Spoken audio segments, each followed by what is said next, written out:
গতকাল বিয়ে, আজ জন্মদিন। সকালেই আজ ইকো পার্কে জন্মদিন পালন দিলীপ ঘোষের। বিয়ের ঠিক পরের দিন সকালে ইকো পার্কে প্রাতঃভ্রমণ দিলীপ ঘোষের। গতকাল বিয়ে আর আজ জন্মদিন, সকালে ইকো পার্কে জন্মদিন পালন দিলীপ ঘোষের। বিয়ের পরের দিন সকালে ইকো পার্কে প্রাতঃভ্রমণ। কিভাবে জন্মদিন পালন করলেন দিলীপ ঘোষ জানবো, আমাদের সঙ্গে রয়েছেন আমাদের প্রতিনিধি শানিক ঘোষ।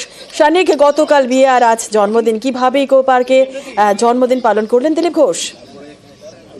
দিলীপ ঘোষ মানেই সেই সংস্কৃত ভঙ্গিতে ইকো পার্কের মর্নিং ওয়াক, আর সেই মর্নিং ওয়াকের জায়গাতেই আজকে সকালবেলা দেখতে পাওয়া গেল একেবারে সেলিব্রেশনের ছবি। কেননা গতকাল দিলীপ ঘোষের বিয়ে ঘিরে সাধারণ মানুষের মধ্যে যেমন আগ্রহ কৌতূহল ছিল, ঠিক তার পরের দিন অর্থাৎ আজকে দিলীপ ঘোষের জন্মদিন। তাই সেই জন্মদিনের দিন যারা তার সঙ্গে সকালবেলা রোজ ইকো পার্কে হাঁটেন তারা মিলেই আজকে এখানে একেবারে সেলিব্রেশনের আয়োজন করেছেন।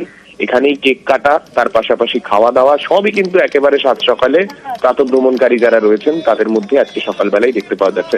দিলীপ ঘোষ রয়েছেন, তাদের সঙ্গে কথা বলছেন, তাদের সঙ্গে আড্ডা দিচ্ছেন এবং এর মধ্যেই গতকালের বিয়ের পরে তাকে শুভেচ্ছা বার্তা জানাচ্ছেন যারা এখানকার প্রাতঃভ্রমণকারী রয়েছেন, যারা দিনের পর দিন তার সঙ্গে সকালবেলা হাঁটেন তারা প্রত্যেকেই একেবারে দিলীপ ঘোষের সেই চেনা ছবি সকালবেলা ব্যায়াম করে প্রাতঃভ্রমণ করার পরে তাদের সঙ্গে বেশ কিছুক্ষণ তারপরেই আজকে দুপুরের পর থেকেই আবার নিজের কাজে ফেরার কথাও কিন্তু জানালেন দিলীপ ঘোষ।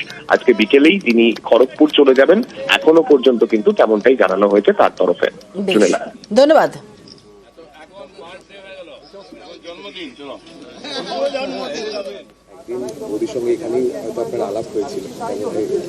না না, এখানে আলাপ হয়নি। ও মর্নিং ওয়াক করার লোক নয়, এখানে অনেকেই আসে।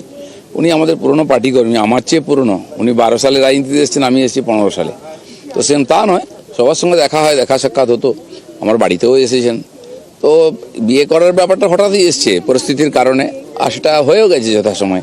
সেজন্য অনেকে ভাবছেন যে ইকো পার্কে হাঁটলে বিয়ে হয়, সারা জীবন হাঁটলেও বিয়ে হবে না, বিয়ে হওয়ার যখন তখন হবে।